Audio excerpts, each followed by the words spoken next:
just explaining a little bit about how this grand jury is going to function this evening and tomorrow. First of all, my name is Roger Finzel, and this is Carl Carter. And we're lawyers, and in a normal grand jury, we would be prosecutors. Neither Carl nor I particularly like the idea of being prosecutors, and we're not considering ourselves as prosecutors, nor do we consider this to be the kind of grand jury that the state would normally run. And I'm just going to speak for a few moments on the way in which this grand jury came together. Over a year ago, several people in Columbia, Maryland, and Baltimore and Washington, D.C. got together around our mutual concerns about what was happening in Southern Africa and what was happening in the northern and western plains and elsewhere in this country to Native American people. And as we met together and discussed and educated ourselves, we discovered that there were many interrelationships about what was going on in both areas of the world as well as other areas. And in order to focus on the interconnectedness of those relationships, we decided to investigate one particular company, Amex, and its activities in both Namibia and in the western and northern plains of this country. When we looked at a format to present the information that we put together, we thought of forums and we thought of grand juries, but what we settled on was a grand jury which goes back to the more historical roots of the grand jury itself. Originally, the grand jury was formed in England as a protection for the accused to prevent the king from arbitrarily throwing someone in jail just because he didn't like him before anyone could be held for action at trial. They had to go before a grand jury. And these grand juries consisted of citizens in the community, people who knew the accused, people who did in fact have an interest in the outcome of the proceedings. But it was felt that that was a logical place because those people would know and understand what was going on better than others. Of course, today what has happened is that the grand jury has been turned into a tool of prosecutors to use in any way that they or their politics dictate. So what we've done, we've gone back to the old concept of it in investigating this company and its role in these two areas. And we've asked people of Baltimore and Columbia, Maryland, and D.C., people who are black, people who are Native American, people who are white, people who have a great deal of knowledge about one of these areas or one of the struggles, people who have very little knowledge, but people who have an interest in what's going on here and what's going on in Namibia. What we're going to do is present witnesses, and you all have programs on that, and after we've gone through before we present the witnesses, Carl is going to give a brief opening remarks about what we're trying to show about Amex through these witnesses that we're going to be having this evening. One of the things that is very important to recognize is that in this country it is very, very difficult for people, and particularly political people of whatever their persuasion, to get any kind of media coverage of activities. So along with just holding the grand jury, we also decided to videotape the entire 16, 17, 18 hours, edit it down into a usable format for later use elsewhere in the country so that people elsewhere can gain the experience from the work that goes on here tonight and tomorrow. It's ironic to be sitting here with our backs to the Washington Post, which has been engaged, as I think most people here know, in a lengthy strike-busting activities. And the fact that the news media will not cover events like this is also the same reason why the Washington Post engaged in strike-breaking activities against the pressmen. They are not necessarily people who are interested in the same concerns that people who have come here tonight are interested in. They're interested in protecting and promoting the interests of the state. At the conclusion of the grand jury, we'll give what is traditionally called a charge to the grand jury. And what that means, we'll suggest various kinds of indictments that, based on the evidence and the and the witnesses' testimony, the films, that we're going to have a film tomorrow morning as well, and again we're going to show this film at noon or 1 o'clock tomorrow, and documents that the witnesses will have and present to the grand jury. From that we'll ask the grand jury to consider bringing various indictments. Now what always happens in a grand jury is that they bring back what the prosecutor tells them. But in our grand jury, this grand jury is going to be perfectly free to ignore everything we say, to do what they think ought to be done, and to suggest various remedies, not just remedies, but courses of action that we all should be and can be undertaking in terms of lending support to the struggle of the Namibian people and the Indian people in this country. And I'll turn it over to Carl now. Tonight we'll be exploring the economic, political, and social ramifications of Amex and its subsidiary corporations in Namibia. What we're concerned about is how that corporation operates. During the next 2 days, you will take a look at not only how it operates in Namibia, but also how it operates in the United States and its relationship with Native Americans. Our concern tonight is about its operations in Namibia, its impact on the country.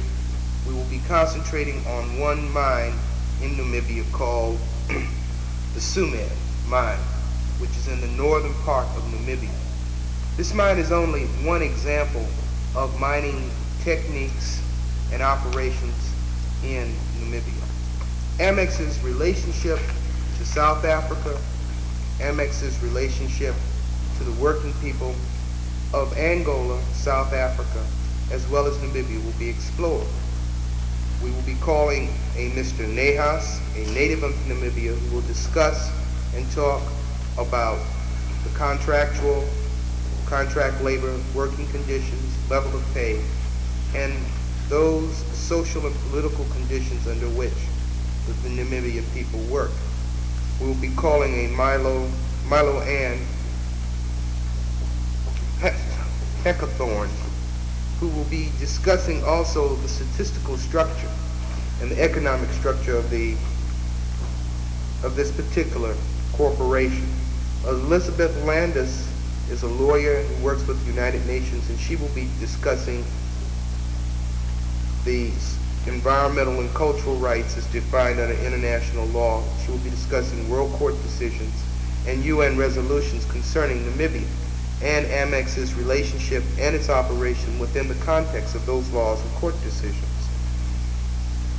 Dr. Roberts Rhodes will talk about how you undevelop a country, how you start from the beginning to ensure that a country does not develop to its fullest potential. And the best way to understand it is to understand that a country is just like a person. Or a child. It doesn't go to school, if the facilities for health, for education. If a country can't capitalize off of its own resources, just as a human being can't use its own resources, or his or her own resources, the result is that you have a person who's stunted in their mental, psychological, and physical growth. Well, the same thing happens with underdeveloped countries when they are not allowed to profit or to use their own natural resources. Dr. Rhodes will be talking about this particular tactic which is used by international corporations. We will be talking to a Mr. Everett Ehrlich, who will talk about the impact upon the American economy of multinational corporations. In other words, what happens to an economy which harbors such type of corporations. And finally, we will have a Mr. Ted Lockwood, who will be discussing also various ramifications as to Amex's activities. Finally will be Ms. Ellen Chapman, a member of the United Mine Workers, who will talk about the impact and how Amex obtains the natural ores within the ground, the effects of strip mining, and the consequences of strip mining on the health, on the social conditions in which people live. You as grand jurors have to draw conclusions as to this activities, as to the rights of individuals to work under these conditions, as to the impact It is your duty as grand jurors to bring back indictments, suggestions, or recommendations as to your views or your conclusions, which become the form of indictments in this particular situation, of the corporation's activities. One more word on format. We'll have a mixed format. Some of the witnesses will give maybe 15-minute presentations, which will be followed by questions and answers. Other of the witnesses may go through a series of questions that either Carl or I will be asking them. After each presentation, the members of the grand jury will have an opportunity to continue questioning in any particular area, and that will be the format that we'll use today, tonight, and tomorrow. Without further ado, we should call Mr. Nahas. Mr. Nahas, please take the stand. One more thing I want to say is that you'll notice that none of the jurors and none of the witnesses are being sworn. It seemed to us that in a grand jury you have to swear witnesses to get some kind of coerced truth out of them. And we don't have to do that because we know and we depend that people will speak the truth. That's why we're all here. We want to find out about it. So we're not going to have any of those kind of staged manifestations of coerced truth, because the truth is going to be brought forward here by the people.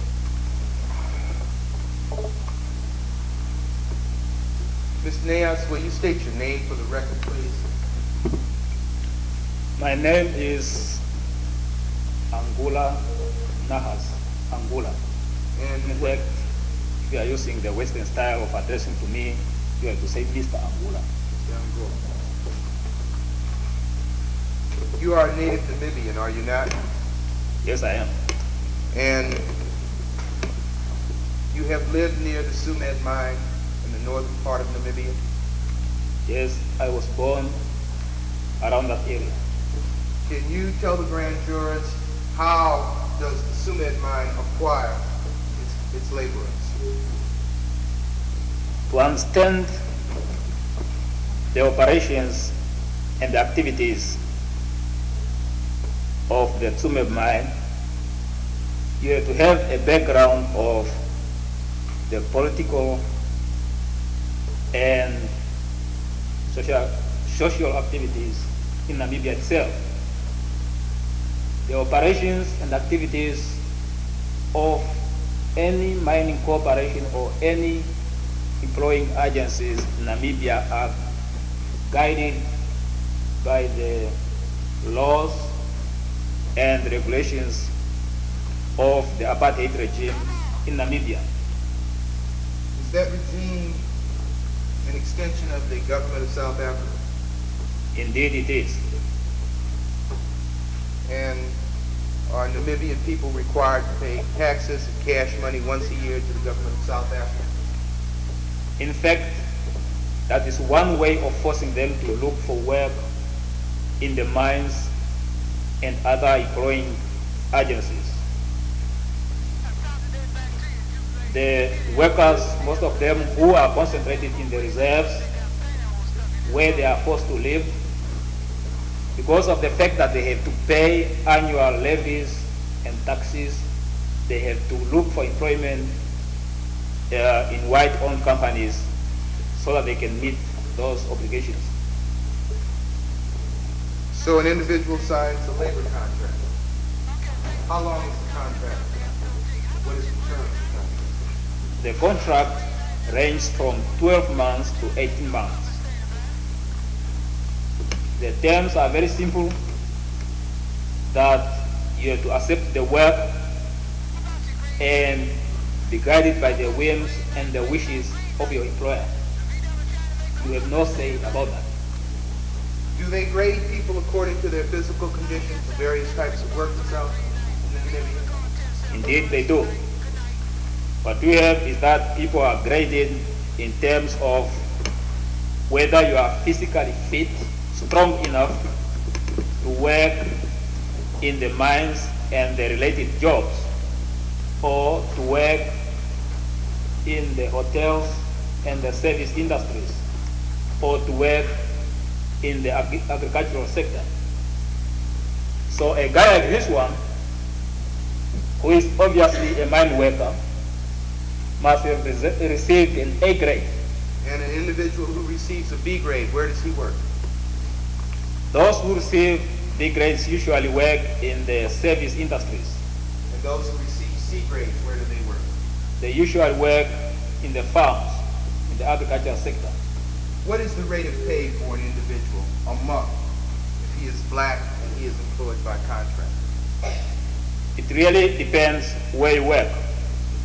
If you are working in the mine, your average wage should be about $25. But if you are working in the farm, you are likely to receive something like $10 per month. And if you're working as a bellboy in the hotels, how much do you make? Then you are in between, perhaps $15 or something. Now, are the people housed and fed when they are brought into Namibia by contract labor? When they brought rather in the central region where much of the organized economy or rather money economy is, I think that's what you're supposed to, what you're trying to say. Well, what you have is that, as you have seen in the film, people are kept in the compounds, so-called compounds. These are isolated buildings which are surrounded by high walls and also by barbed wire. You've got one entrance. So they are prison-like buildings. I think you must have seen them in the film, but if you haven't been there, perhaps it's difficult really to visualize how they look like. To enter that type of compound, you have to have a special pass, or as you have seen in the film, people have got some rings like this with numbers there. If you are passing through the gate, you have to show your number, that you are really, truly an employed person in that particular company. What are the hours people work for the mines? How long? Well, what you have is that you have about 2 shifts. One shift enters the mine in the morning and comes out at 6 o'clock in the evening. And another one enters at 6 o'clock in the evening and comes out at 6 o'clock in the morning. Are you familiar? What is the survival rate for a man who goes down the mine? Well, there really, to put it bluntly, we don't survive, we exist, subsist. I mean by that? What they are paid are subsistence wages, and they have to supplement that with working in the reserves to cultivate their own crops. Otherwise, they can't live on that. How many people die in those mines? Several die, but no records are kept for obvious reasons. Can you tell us what the impact to the family is of a mine? It's very serious and destructive. Imagine a household with kids, young kids, and the wife left by the head of the family for something like 18 months. You got kids growing up without enjoying the company of their father, and you have the father staying all that time in the compounds or underground in the mine. It's very serious indeed. In the process, you have many families broken up. In the process, you have many kids alienated from their own fathers. So the impact is really great. It's difficult to measure, but it is felt. Have these conditions led to Namibian people organizing? Indeed they did. Actually, SWAPO grew out of the workers' protest against their conditions. It started first as a workers' movement, but because of the fact that the workers are not allowed to organize themselves in the trade unions, it turned out to be a political party. That is how SWAPO started, as a workers' movement campaigning against the working conditions.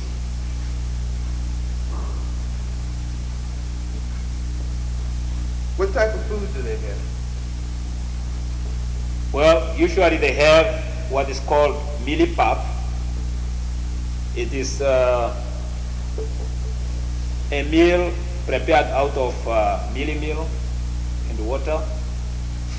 And usually they are given sugar to eat that type of stuff with. I think you must have seen from the film that the nutritious value of that type of stuff is very questionable. Are they charged for the housing they receive out of their pay? They don't receive housing. They live in compounds. In the compound? Compounds, you live in something like you're in the church here. You got your bed there, on top of it there's a bed there and something like that. It's not really housing as such. Is that These are dormitories of some sort. Are they considered part of the wages that an individual receives? They are. They are. Is the food considered part of the wages that an individual receives? It is. And out of the $25 a month that he receives, how much does a man have when he returns home? If he returns home after a year or even 2 months? Well, those who are able to save, they will perhaps have something like, if you take that he has been working for 18 months times 25, my arithmetic is not very good, but those who have got good arithmetic can calculate that. But you then take something like 1/3 of that. That is what he will be able perhaps to take home, because he has to buy little things around to try to better his life. He has to try to find little social activities around, and in the process he ends up spending all that.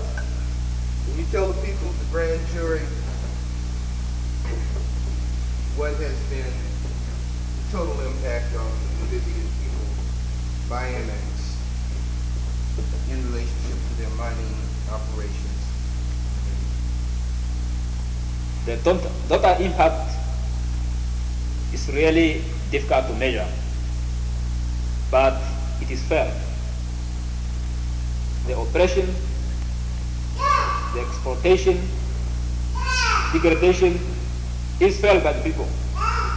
And perhaps that is well illustrated by 1974-72 strike, which you have seen the film here, when people, despite the fact that they are not allowed to go on strike, decided to do so because of the oppressive working conditions. And are the people continuing to organize because of the economic and physical conditions on the job with Amex? The people continue to organize, particularly on the political level, because they believe that it is only by seizure of power, to have the reins of power in their hands, that they can improve their own conditions. Does the Tsumeb mine have a historical meaning to the people of Namibia? It has. Can you explain to the grand jury what that relationship is?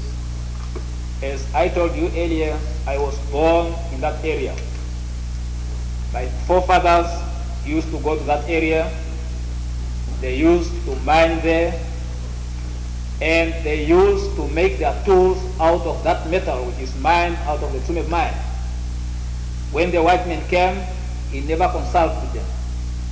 He simply took over the exploitation of the mineral resources, and he forced them to work for him and exploiting their labor. So the impact is very tremendous. It's really felt. Now, does that area have any religious value to you? In your traditional Can you restate that again? the traditional religions of your people? Does that particular area have any particular value, religious value? Of course, as you know that in Africa we regard ourselves to be close to the land. And the land on which Tsumeb mine is located, in pre-colonial times, it belonged to my people. And they feel that they have been robbed. And it is indeed an injury to their traditions and their culture.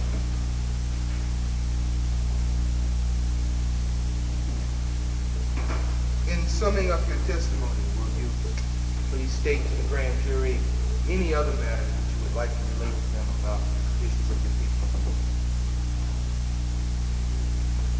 Really,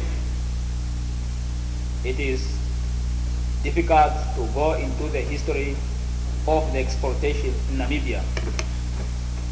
Rather, I would argue the grand jury to declare Tsumeb mine, and through Tsumeb mine, all the other exploiting multinational companies in Namibia as outlaws in the modern human experience and history.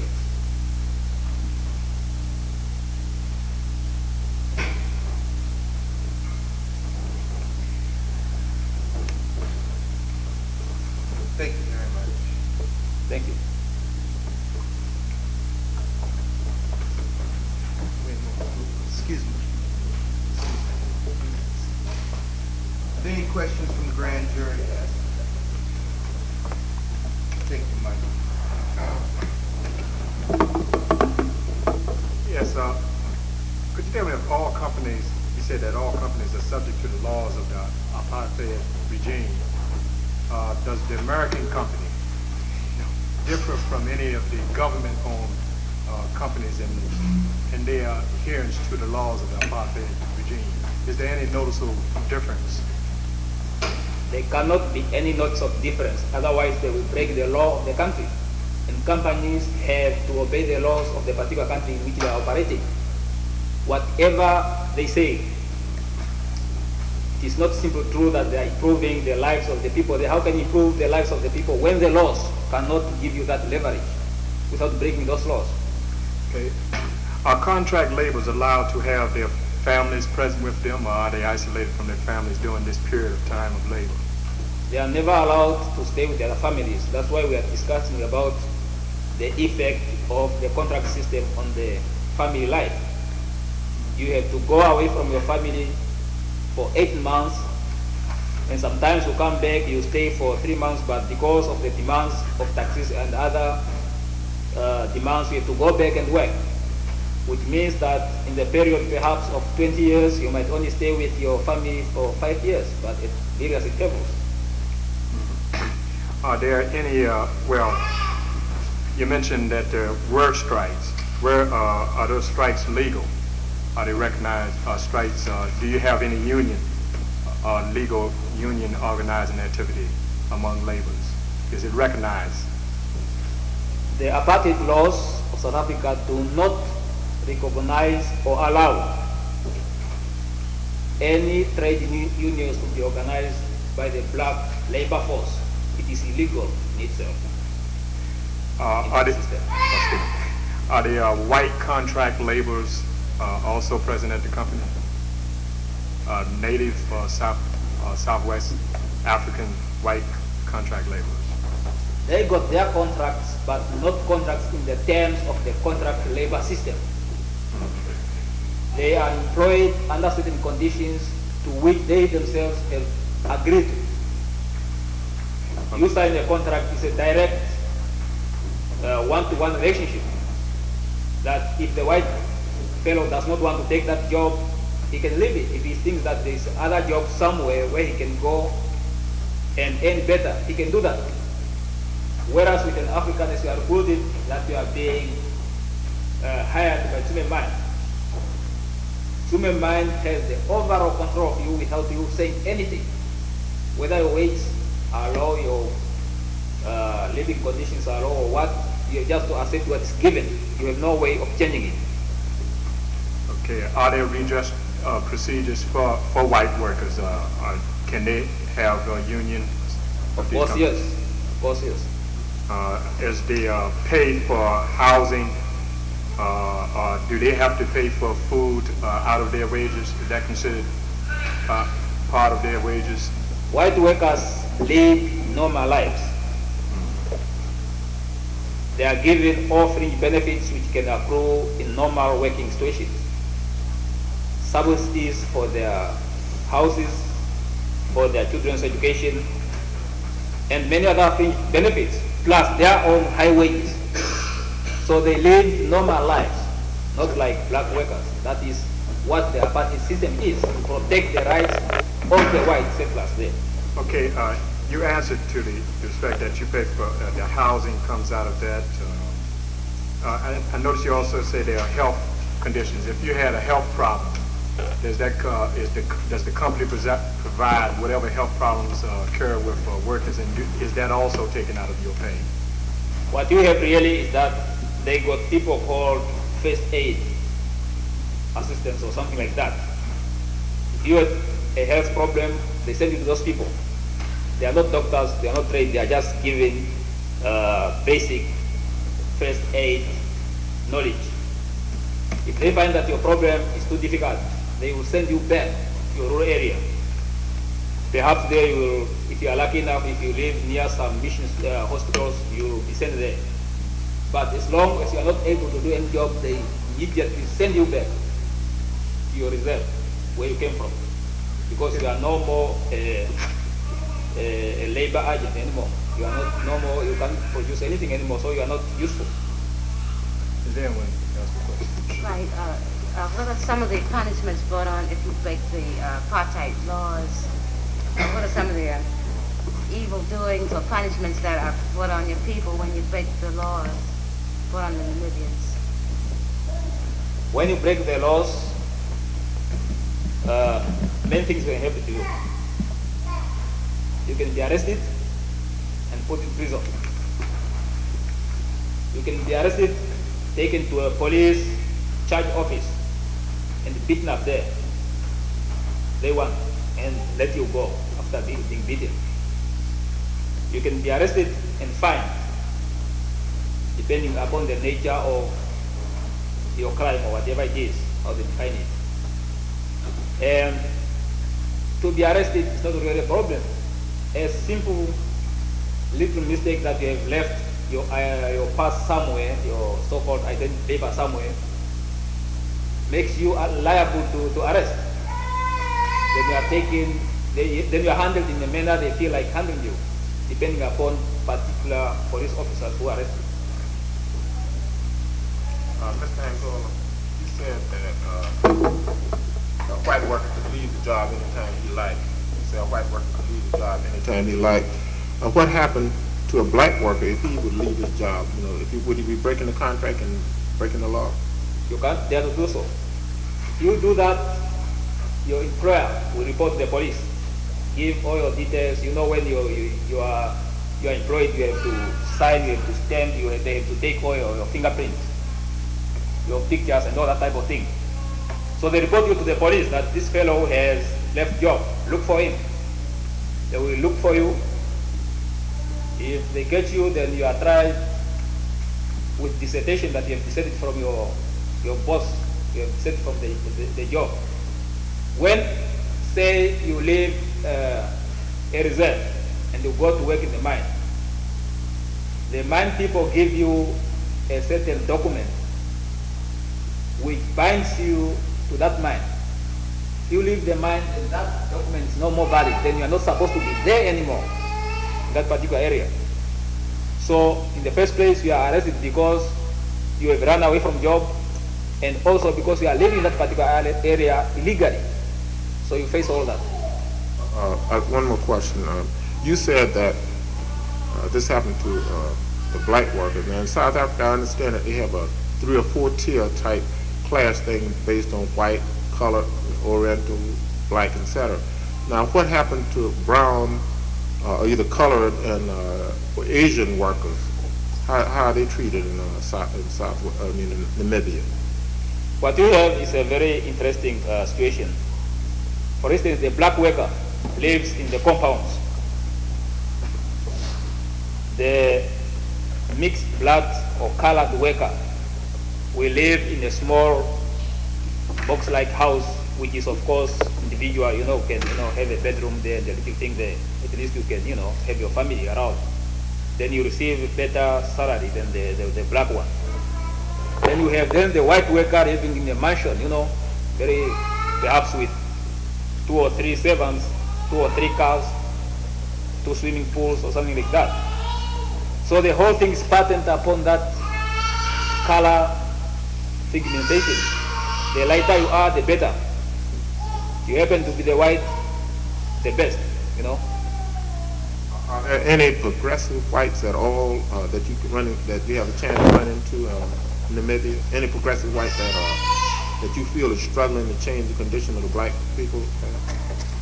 Well, there are progressive whites, of course. You've got white liberals around there, but to work in that system is quite difficult, even for them. More so if they are seen to betray the interest of their fellow whites. So some of them are simply intimidated that they can't do anything. If they try to do something, they are deported. Very simple. Or they are arrested or something. Mr. Nahas, what is the educational system like? And does the children have any opportunity within the existing educational system? Well, before I answer your question, let me correct you a bit. If you call me Nas, just call me Nas, don't call me Mister. If you want to call me Mister, then Angula. Okay. Well, education system is based upon the principles of apartheid. It's exactly organized in the same manner. You got the white education system, which is superior, well organized. Pupils in that system are well supported, and the education for them is compulsory. Then you get the coloreds with something in between there. It's not as good as the whites, but at least they are better off. Then you got the down, the black people, the indigenous people, whose education is not even worth to be called education, because the whole thing is geared towards preparing them to be servants of the whites, only to be useful as economic tools in the system. Nothing else, not to develop them as individuals, as human beings, or to develop their potentials, not at all. But to prepare them to be servants of the white colonial system. In the job classifications, would there be any minors who are white or colored? Or in the services, in the section B, classification B, physically speaking, are all the minors black, et cetera, et cetera? You follow what I'm getting at? Yeah. Well, in that particular, the white minors do not fall in that. The white minors will fall in the generally accepted categories of pay ranges. Know that if you are an engineer, you're an engineer. If you are a section boss, you are a section boss. So you receive what the section boss is supposed to receive. But they are not classified as the blacks for the purpose because of their physical structure or something like that. They are classified according to their either experience, qualification, or something like that. The type of job they can do, not because of their physical characteristics. Minors who are there any white minors who go down into the Yes, mines? Yeah. Mostly the section bosses and the supervisors, those who do the supervising job. Yes. Just a few questions. I'm sure there are quite a few that have been stimulated by the discussion, but you said that the workers can't live on these wages. How are the wages supplemented if they can't live on the wages they earn in the mines? You see, what you have is that while they are under the mines employment, they are given that inferior food while they are there, and their salary is cut to meet those supplies, those food supplies. Now, on the level of the wage they receive, if they have to go back to their rural areas, they can't live on those because it's not enough, it's not simple enough. What you do then is that you have a field where you plow in your own reserve and you grow your own food there according to the traditional methods or what have you. You got your cattle there, your goats or what have you, on which you can get milk and all these type of things. So in fact what you have are peasant workers they cultivate and sometimes they go to sell their labor to supplement their existence. Because if they don't go to sell their labor, then they can't be able to pay the taxes or levies, the annual levies, which is required from them.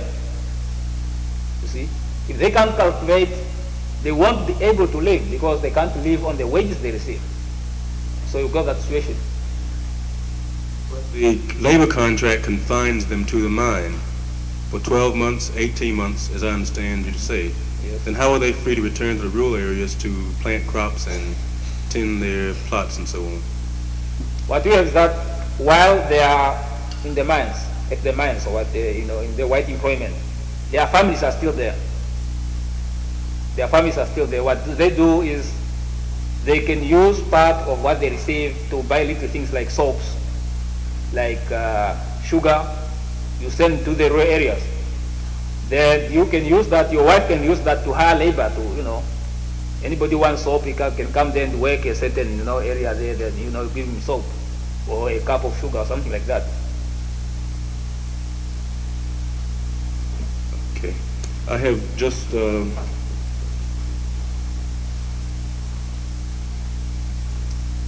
one other question, or final question. So the contracts themselves, their terms for these contracts, what if they are violations, if the worker feels a violation of his own contract? Is there any sort of appeal or grievance procedure available to him?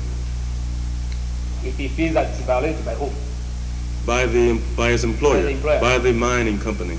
He has no recourse to anything. He can't do anything. He has no recourse to anything. He can't do anything. He either accepts it or he perhaps decides to rebel against the working condition and he's deported back to his rural area. So it is not a contract, in other words, it's just Well, it's not a contract in the sense you understand the contract is an agreement between the two. It's not like that. It's not like that at all. You see?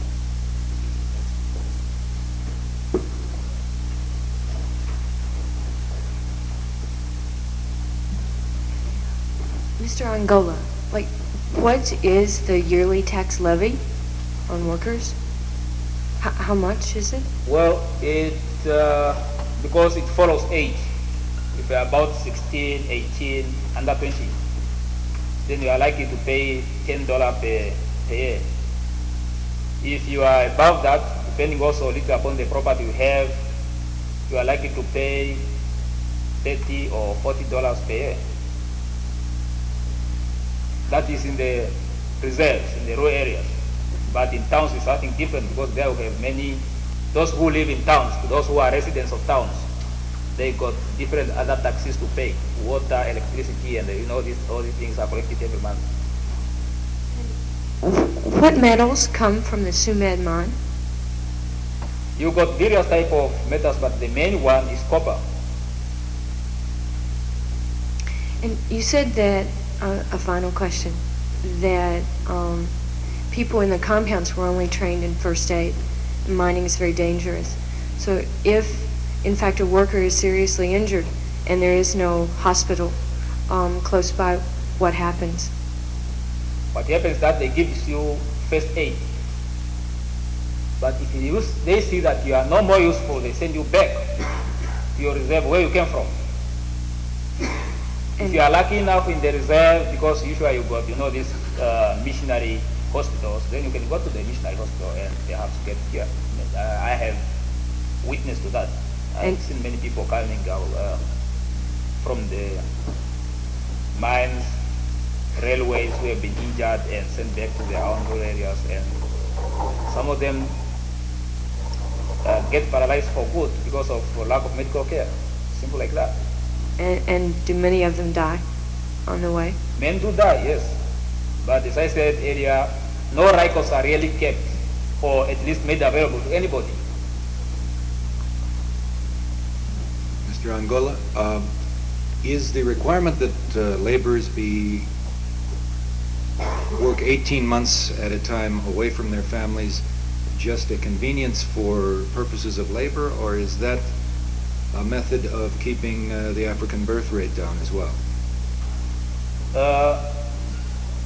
I think it's for the labor convenience because they can't afford to go, transporting people every time and then from the rural areas because of the transport costs. They want to avoid that. They want to have somehow a stable labor force which goes on. But the side effect of birth rate, of course, comes in also. And there are many other side effects to that. That's one of them.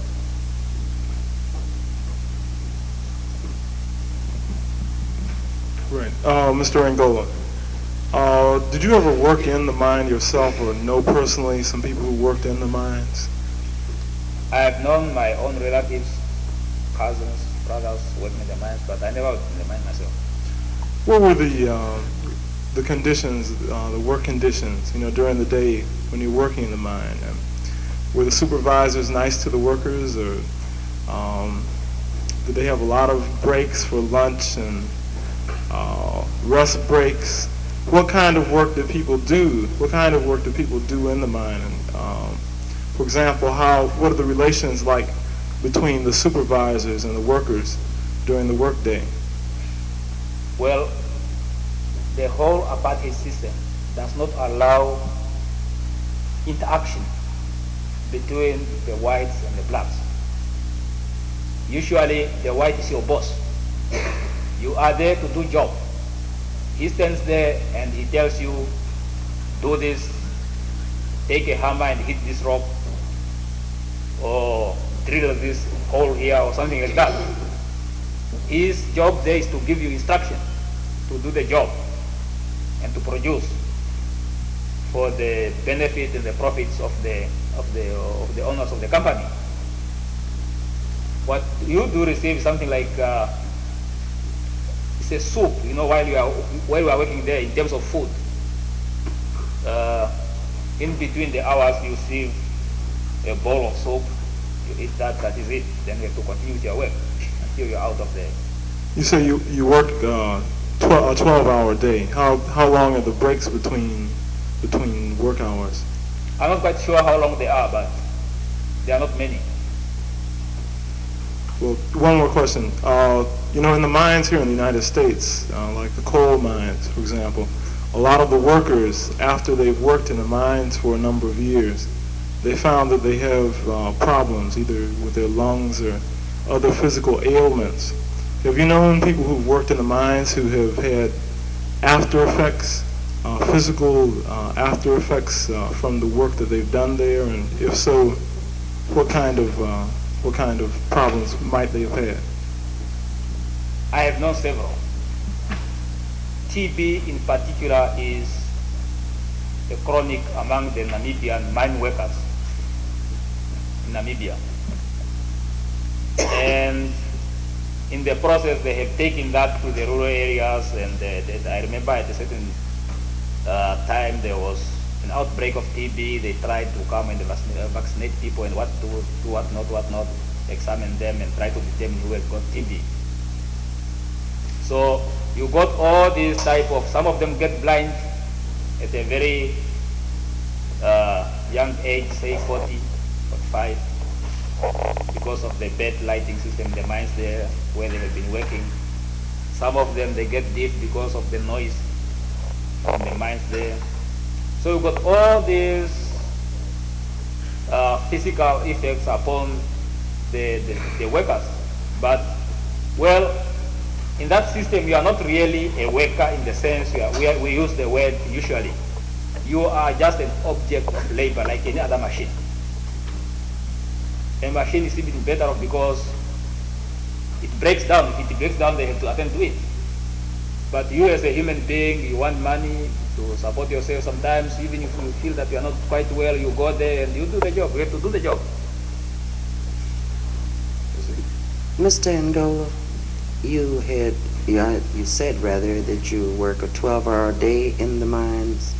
How many meals do you have within that 12-hour day? Before you go into the shaft, before you go there, you have to have the main meal. That is pap and a bit of vegetables, sugar, what have you. Before you go there. And what was that you said about the meal, that main meal? That's pap, it's called pap. It's made out of meal. Yeah, meal and all that stuff. It's like you take farina. You got farina here. If you boil water and put farina in the water and you stir, then you get pap. Okay. Then sometimes you got vegetables to eat that pap with. Sometimes you got only sugar to put on that pap. You see? So you got that, then you go in the mine. In between the hours, then you got a bowl of soup. You see?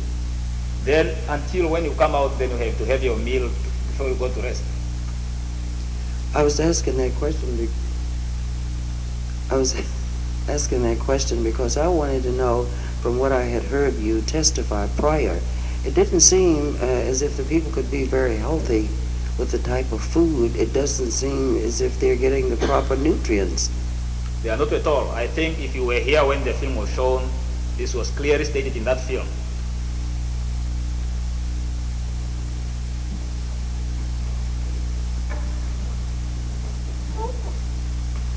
I have a couple of questions about your recommendation about finding AMAX an outlaw. I'd like to know your comments on some liberal politicians in this country have suggested that it would be a good thing for the Southern African peoples if more United States corporations were to, set up shop in Namibia and Southern Africa, that would help with liberal policies to help the situation there. What are your comments on that? The problem with your politicians is that they are there to protect the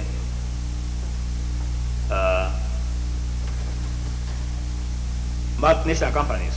Sometimes they are part and parcel of them, and it's difficult to work against our own interest. They don't know how we feel ourselves about these companies because they've been never in our type of situation. And for that matter, they don't care to consult us. Even if they consult us, they don't care to take what we say into serious consideration. But I'm quite sure if I find a company today and come here in the United States and start mining somewhere without getting the permission of this government, the government will be the first to organize the law enforcement machinery to evict me from that particular land. I know that if I come here to the United States and start employing the Americans, segregating them, paying them starvation wages, keeping them away from their families, these governments will be the first to organize even an army to fight me.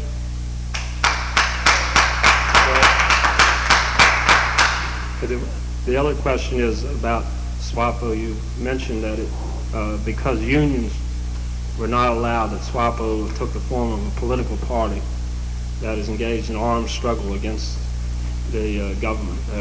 I would like to know a little bit more about, I understand that that's the solution that you espouse for the people in Namibia, as opposed to this liberal solution. Could you tell us a little bit more about the armed struggle side of SWAPO? Well, we regard that to be one of the means towards the solution. SWAPO is not merely, it's not a military organization, it's a political party. It uses various other methods such as mobilization of the international support, mobilization at home to make people aware of their conditions, and to make them a solid body to fight against the illegal occupying regime. But because of many years of frustration of the Namibian people, the Namibian question is a very interesting one, and I know that Mrs. Landis, who is going to tell you about the international character of that question, will make you realize that we have been even more unnaturally patient against our own exploitation and and suppression. Otherwise, we were supposed to start a long time ago the armed struggle, but we have been patient enough, and we only started in 1966. Oh, one more question. What kind of repression is SWAPO and the sympathizers of SWAPO among the people subject to? What kind of harassment? All sorts of things you can think of. When we started the armed struggle, in that very year, our political leaders and some military cadres were arrested. South Africa rushed to the parliament and they enacted the so-called Anti-Terrorism Act. That is a law which got far-reaching tentacles, touching all aspects of what they consider to be subversion. The maximum penalty in that law is death sentence. The minimum is 5 years. Some of our people have received life sentences and they are still serving those life sentences in South African jails. Some have received 20 years, 5 years, 10 years, 15 years, and 2 of our colleagues were sentenced to death. But thanks to international solidarity and some technical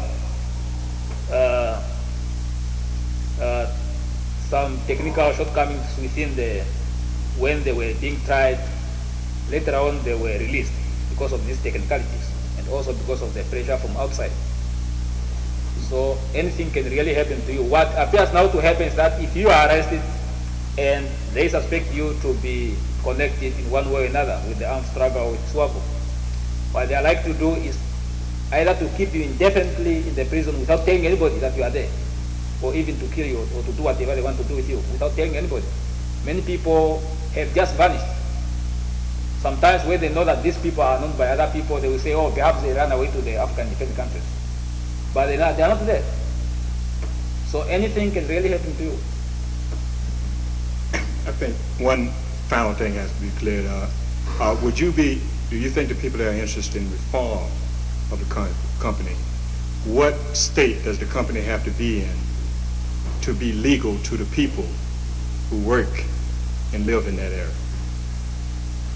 Well, in the first place, those companies are operating there illegally.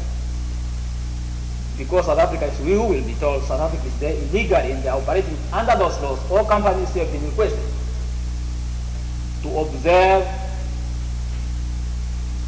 the decisions of the United Nations, which is the direct responsibility of the country. What they were supposed to do is to withdraw because they are acting there illegally. That's why we consider them to be outlaws, because they are not observing the international laws. You will hear more from that, about that from Mrs. Lance, I suppose. Thank you.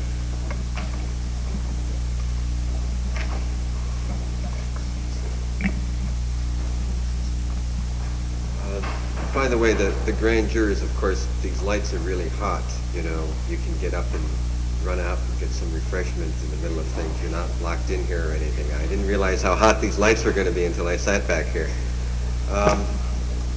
The next witness is going to be Milo-Ann Heckathorn, and she's with the Bay Area Namibia Action Group from San Francisco. She's been working in Namibia support work for about 2.5 years.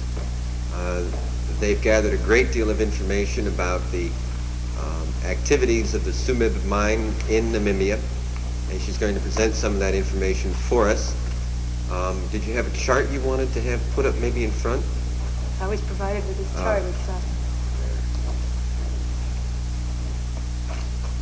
I'm really glad that Milo-Ann was on this coast and not in San Francisco so that she was able to participate with us. And without asking you any questions, I think you have some things that you want to, that you have a prepared presentation that you want to come forward with. You can proceed right ahead with it. I have a bit of, just to fill in about Tsumeb Corporation itself. The first mine was opened in 1908 by the Germans. The Germans operated it up until World War II, when it was confiscated by the South Africans.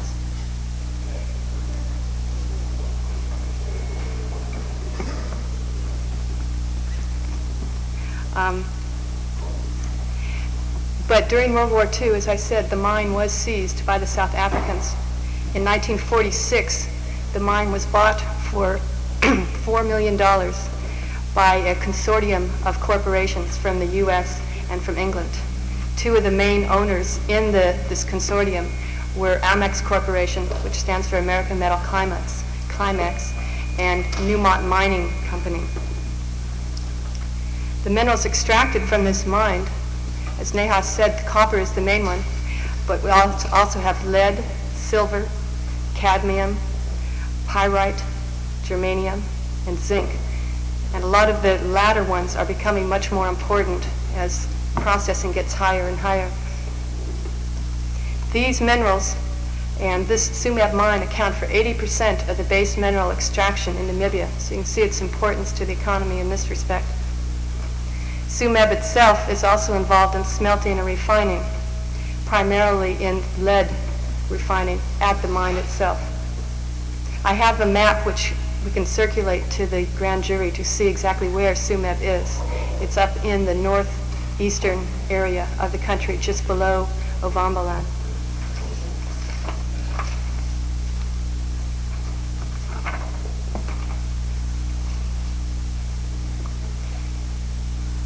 I think that it's important to see that the mine has been extremely successful, and there are many reasons why it has been so successful. As I said, it was bought for $4 million. Now, what it was able to do with the minerals that were stocked or stockpiled, so to speak, during the war when the mine was not operated, they were able to make a $7 million profit, or make $7 million in the first 3 years of operation, which paid back their initial investment right there. I think although the mine and the Tsumeb owners refuse to release specific figures and claim that the South African government does not allow them to, it's been calculated that the value of the installations have grown 20 times the initial investment, so that they're worth around $80 million right now for a $4 million investment. I think much of this phenomenal growth is due to the peculiarities particularly available under apartheid system in South Africa and Namibia. One of the things is